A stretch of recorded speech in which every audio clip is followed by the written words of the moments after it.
बिस्मिल्लाहिर्रहमानिर्रहीम, अस्सलाम वालेकुम। मैं हूं सैबिक आज़मी। आप देख रहे हैं फेसबुक और यूट्यूब।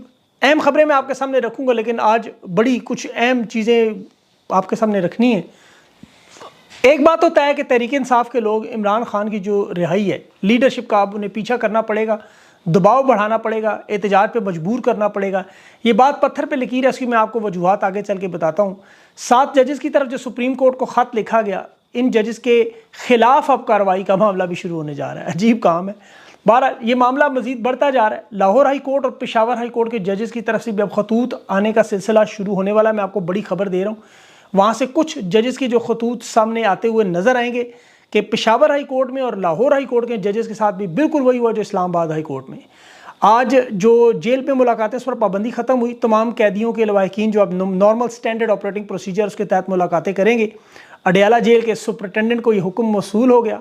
इमरान खान की दरख्वास्त ज़मानत थी आज जो 3 अप्रैल तक मुलतवी हुई, क्योंकि खोसा साहब खान साहब से मुलाकात करने चले गए और इस केस में पेश नहीं हुए। इसकी वजह क्या है? 190 मिलियन पाउंड का ये केस था और बजाय केस लड़ने के वो खान से मुलाकात करने क्यों गए? हामिद खान काजी फाइज को क्या बचाने की कोशिश कर रहे हैं?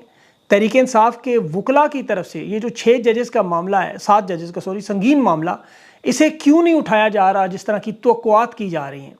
और अदालतों में और जजेस को इंसाफ की फराहमी पर ये जो वकला की तहरीक है वो अब चलना नामुमकिन हो गया है।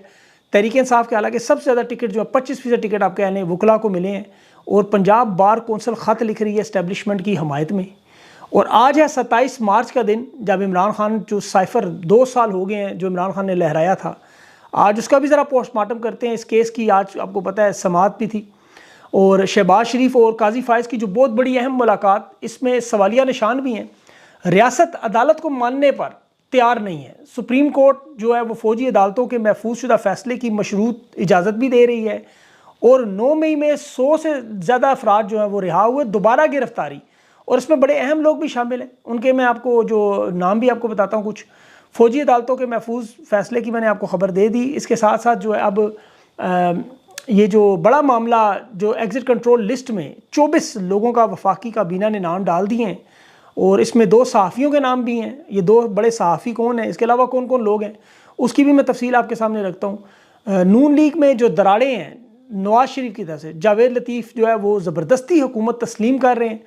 अनवारुल हक ने यह भी अब पंडोला खोल दिया कि इंतखाबात में फ़ोन सर्विस नून लीग ने बंद कर, हालांकि हुकूमत उनकी नहीं थी। और इसके साथ साथ ईरान का गैस पाइपलाइन पे जवाब भी आ गया, वो अब इराक़ को देंगे, बल्कि शुरू कर दी उन्होंने।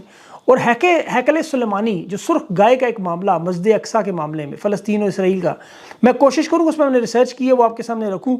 अगर इस वीलॉग में कवर ना हो सका तो फिर वो कोशिश करूँगा अगले में करूँगा। ये बड़ा अहम मामला है, साथ सऊदी अरब का उसमें बड़ा अहम रोल भी है, वो भी चीज़ें आपके सामने रखना ज़रूरी हैं।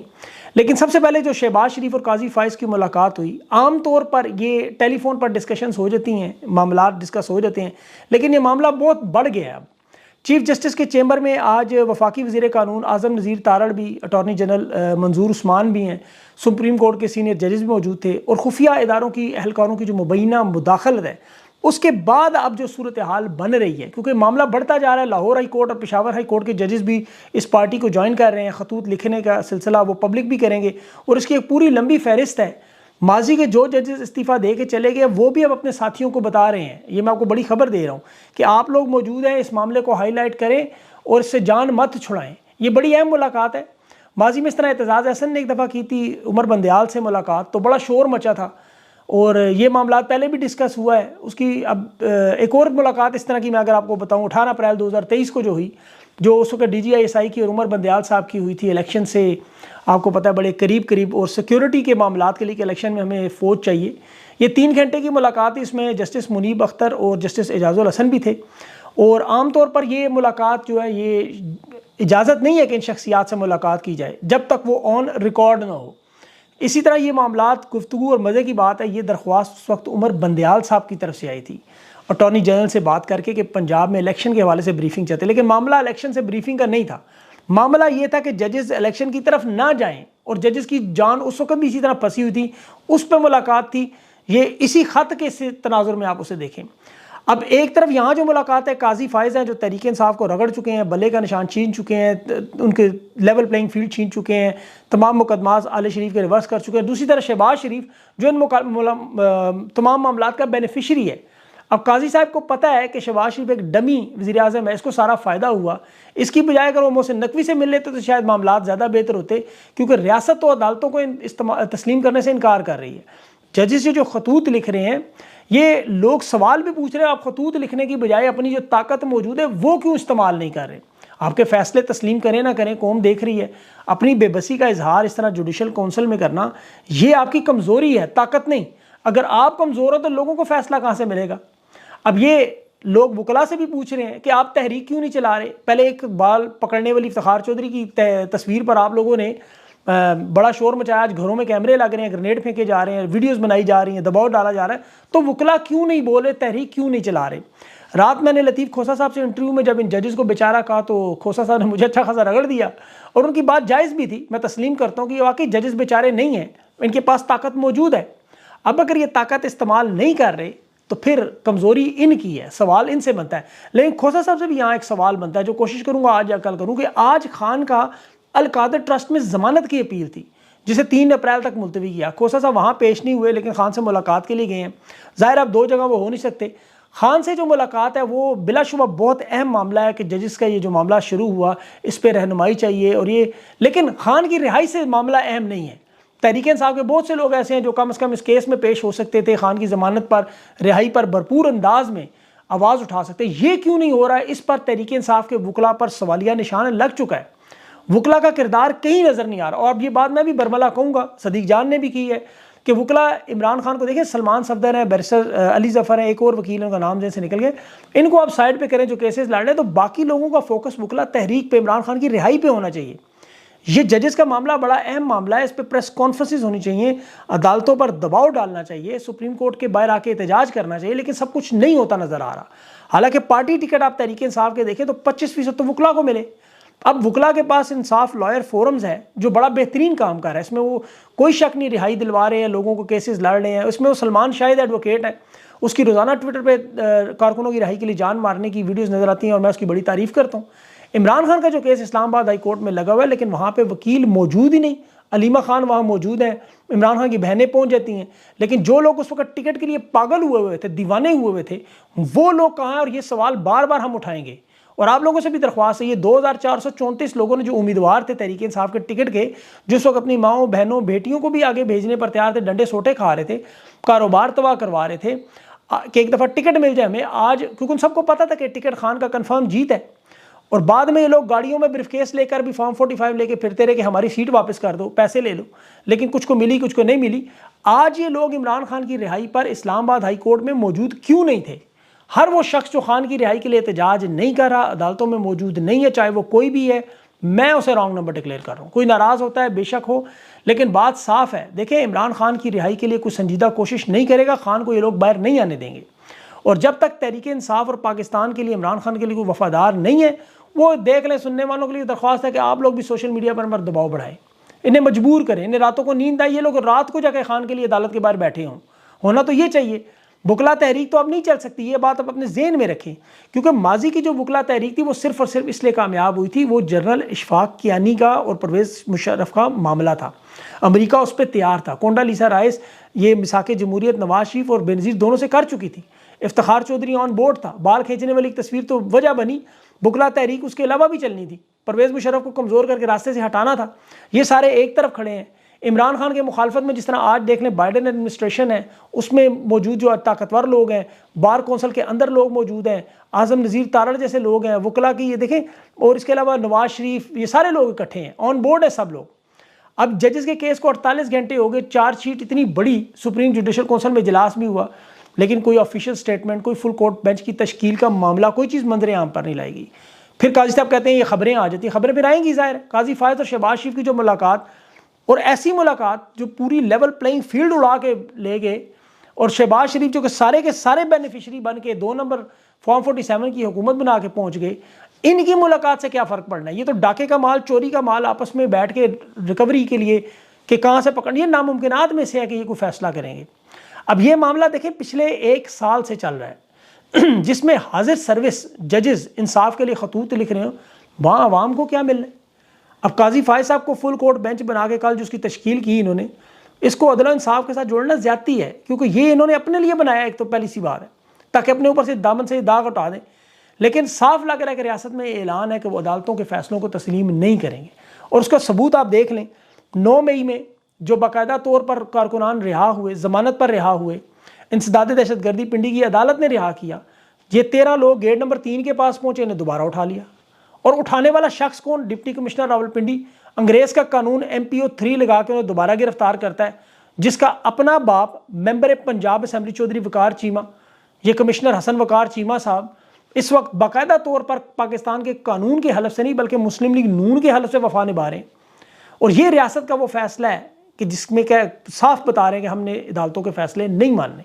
PTI का कोर कमेटी का इजलास, अब इसमें इमरान खान के लिए हिकमत अमली बनानी होगी। खामोशी जो है वो मौजूदा क़यादत और वकला के ऊपर बहुत सारे सवालिया निशान बार बार उठाएगी। जिस तरह जजेस ने अपने ऊपर दबाव का इजहार किया, या ये भी दबाव का इजहार कर दे कि जी हम भी कॉम्प्रोमाइज़ है, हमारी भी वीडियोज़ हैं, ऑडियोज़ हैं, करप्शन की फाइल्स हैं। यकीन करें आवाम को कोई दिलचस्पी नहीं आपके बेडरूम की वीडियो देखने में, और आप भी कहीं सामने कोई परवाह नहीं करता आपकी। इसकी फ़िक्र ना करें। खान की रिहाई पर मुखलिस कोशिश नज़र आनी चाहिए। आवाम को भी दबाव बढ़ाना होगा, ये इन्हें बार बार जगाना होगा। मैंने आज काफ़ी सारे मैसेज किए हैं तहरीक इंसाफ की लीडरशिप को, क्योंकि लोग इनकी तरफ देख रहे हैं और ये एक दूसरे की तरफ देख रहे हैं कि बारिश का कतरा कौन बनेगा, पहले कौन गिरेगा। और जब तेज़ मूसलाधार बारिश शुरू होगी तो फिर ये सब भी बारिश के कतरों में शामिल हो जाएंगे। ये इस तरह मामला नहीं होगा। लोग आंखें खोल कर देख रहे हैं और बड़ा गौर से देख रहे हैं। जब पनामा का केस आया था, आपको याद होगा, ख्वाजा आसिफ ने कहा लोगों की यादाश्त कमज़ोर है, भूल जाएंगे। खान ने भूलने नहीं दिया और वो केस फिर आपके सामने देख लें, नवाज शरीफ नायली तक पहुँचा। 4 हलकों का मामला 2013 में जिस तरह खान ने उठाया, 126 दिन धरना दिया, एहतजाजी तहरीक दी। आज ये जो इस तरह मैंडेट पे डाका मारा गया, मैंने आपको कल तहरीक इंसाफ की छीनी हुई नशिस्तें बताई, 340 के करीब नशिस्तें छीनी गई। 74% मेजॉरिटी तहरीक इंसाफ लेगी, अक्सरियत को अकलियत में बदला। खान क्या उस पर खामोश रहता? ये डोनाल्ड लू की जो हियरिंग हुई है, कांग्रेशनल हियरिंग, आज इमरान खान बाहर होता, खामोश होता, प्रेस कॉन्फ्रेंस की भरमार लगी होती। आज देख लें, यकीन करें, आज खान ने क़यामत बर्पा कर देनी थी इस मामले पर। ये सब जजेस के मामले पर भी खामोश, हर मामले पर खामोश। तो तहरीक इंसाफ के लिए बहुत बड़ा मसला बनेगा। देखें, जब पाकिस्तान के रहनुमाओं पर, इमरान खान जैसे लोगों पर इस लेवल पर जुल्म हो तो फिर मुल्क टूटते हैं। मैं आपको मिसाल दूँ, 1947 से बांग्लादेश 24 साल हमारे साथ जुड़ा रहा, 47 से 71 तक। इस 24 साल में आप तारीख पढ़ें तो शेख मुजीबुर रहमान 12 साल कैदोबंद की मुश्किलात काटता रहा। और वो जो सारे रहनुमा थे मशरकी पाकिस्तान के, बांग्लादेश के, वो इन तमाम उनका इस्तेहसाल होता रहा। सेफ हाउसेज में जिस तरह आज बंद किया जाता है, उस वक्त भी फैक्ट्रियाँ खुलवा के फैसलाबाद की, मियाँ वाली की जेलों में, टेक्सटाइल की इंडस्ट्रियों में उनको रखा जाता था, तहखानों में जानवरों की तरह। और जिस तरह आज शहबाज शरीफ सहूलतकारी कर रहा है, उस वक्त ये काम जुल्फ़िकार अली भुट्टो करता रहा। स्टैब्लिशमेंट का सहूलतकार था, दिन रात बांग्लादेश की कौम, उसके रहनुमाओं पर इसके बयानात उठा के आप देखें। मैं वो जानवरों का नाम नहीं लेता जिसके बच्चे कहता था उन्हें, इधर तुम उधर हम के नारे मारते थे। शेख मुजीबुर रहमान पर कातलाना हमले भी हुए, उसे तोड़ने की कोशिश भी की, फांसी के केसेस भी बने, अगरतला साजिश से लेकर मुक्ति बानी के तमाम मामला उस पर बनाए गए। लेकिन जब मशरकी पाकिस्तान की अवाम ने उस पर एतमाद किया, वोट दिया, 2/3 अक्सर दी, इन लोगों ने से फिर भी वज़ीर-ए-आज़म नहीं बनने दिया। नतीजा क्या निकला? मशरकी पाकिस्तान बांग्लादेश से, और वो बंगा बंधु बन गया, बांग्लादेश का कायद-ए-आज़म। उसे लोग बांग्लादेश का कायद-ए-आज़म मानते हैं। आज खान की पोजीशन बिल्कुल वही है। पाकिस्तान की अवाम इमरान खान को कायदे सानी मानती है, रहनुमा मानती है, मुर्शद मानती है। और अल्लाह से दुआ है कि अल्लाह पाकिस्तान का ये रहनुमा कायम रखे और ये बांग्लादेश वाला वाक़या कभी भी पाकिस्तान की तारीख में ना हो। आज 27 मार्च है। इमरान खान ने जलसे में एक साइफर लहराया था आज के दिन, 2 साल पहले, आपको याद होगा। इन्होंने कहा जी साजिश है, मुदाखलत है, सलामती कौंसिल की मीटिंग्स हुई कि जी साइफर आया नहीं आया। 1 साल अवाम को फुदू लगाते रहे कि जी आया ही नहीं, उसकी मौजूदगी में ड्रामे नए बनते रहे। फिर आया है, दफ्तर खारजा है, डिमार्च किया, अब कांग्रेशनल हियरिंग भी होगी। डोनाल्ड लू कहते मैंने भेजा नहीं, अगर नहीं भेजा तो मीर जाफ़र मौजूद था उस वक्त, या फिर अमेरिका के गुलाम थे। दोनों सूरतों में कान इधर से पकड़ें या उधर से पकड़ें, बात तो उधर ही आती है। रजीम तो चेंज हुई। अब इस तरह की डील करने के बाद बिल्कुल कोंडालीसा राइस जिस तरह मिसाक जमहूरियत नवाज शरीफ और बेनज़ीर से और इशफाक कियानी से सब लोगों को ऑन बोर्ड करके बना गई। आज खान के खिलाफ भी वही, बाजवा, डोनाल्ड लू, काजी फायस, नवाज शरीफ, जरदारी, ये सब ऑन बोर्ड। वज़ीर-ए-आज़म के दफ्तर से साइफर की गुमशुदगी का इल्ज़ाम वज़ीर-ए-आज़म पे लगा दिया, हालांकि वो बनता मिलिट्री सेक्रेटरी और प्रिंसिपल सेक्रेटरी पे। अब जजेस के लेटर के बाद देखें, एक चीज़ तो वाज़ेह हो गई है। काजी फायस हो, आमिर फ़ारूक हो, हुमायूं दिलावर हो, अबुल असनात हो, जज बशीर हो, डिप्टी कमिश्नर हो, रिटर्निंग अफसरान हो, इलेक्शन कमिश्नर हो, सहाफ़ी हो, गरीदा फारूकी हो, सेल बड़ाइच हो, PTI की लीडरशिप हो। इन जजेस लेटर के बाद सामने आ चुका है कि इस्लामाबाद हाई कोर्ट के जजेस का ये हाल है तो अडियाला में जो अदालतें लगी उनकी क्या हैसियत होगी। हाई कोर्ट के जजेस का ये हाल है तो जो मिलिट्री कोर्ट्स में हो रहा है उसका क्या हाल होगा। जजेस के अगर बेडरूम में कैमरे लगे हैं तो PTI की जो लीडरशिप है, जो 48 रहनुमा छोड़ गए, उनकी वीडियो ऑडियो फाइल का क्या होगा। ये पूरे का पूरा निज़ाम इस वक्त निज़ामुद्दीन के कंट्रोल में है। सुप्रीम कोर्ट फौजी अदालतों के महफूज शुदा फैसले सुनाने की मशरूत इजाज़त कैसे दे सकती है। अभी एतजाज़ हसन ने जो बात की कि फ़ौजी अदालतें ट्रायल चला रही हैं, उसमें तो आर्मी चीफ होते ही नहीं। जब आर्मी चीफ ने केस सुना ही नहीं तो वो हतमी मंजूरी कैसे दे सकते हैं, मुलजमान की रिहाई का फैसला कैसे कर सकते हैं, कैद कैसे कर सकते हैं। गैर आईनी काम है, इन्हें गिरफ्तार करना मुनासिब नहीं। इसी तरह सियासतदानों में जो तहरीक इंसाफ छोड़कर अब वापस लाए जा रहे हैं, उसमें अभी आप देखें वो मोहम्मद अफजल खान ढांडला जैसे लोग भक्कर से वो पंजाब असेंबली में ले, अब बाकी लोगों को भी लाने की कोशिश हो रही है। लेकिन मैं बार बार यही कहूँगा, अगर PTI की लीडरशिप की इस तरह की वीडियोज़ का या इस तरह का मामला है तो वो डरे ना, आ जाए सामने। यकीन करें, लोगों को कोई परवाह नहीं है आपकी वीडियो से, कोई किसी की अब चीज़ों की कोई वैल्यू नहीं रही। इन्होंने इतनी वीडियोज़ ऑडियोज़ दिखा दी हैं कि अब लोगों को इसका इनसेंसिटिव हो गए इन चीज़ों से। आप अपनी इज़्ज़त और बेइज्जती की फ़िक्र ना करें, आप अपने मकसद पे फोकस करें, इमरान खान की रिहाई पे फोकस करें। सबसे बड़ा अहम मामला ये है। इसके साथ अब वो चूँकि वीडियो लंबी हो गई है, वो मैंने हैकले सुलेमानी का भी करना था जिक्र, लेकिन बहरहाल वो इंशाल्लाह अगले वीलॉग में तफसील से आपसे बात करूँगा कि वहाँ क्या हो रहा है, वो भी बड़ा ज़रूरी है। लेकिन फ़लस्तीन पाकिस्तान हमारे लिए बना हुआ है इस वक्त, यकीन करें।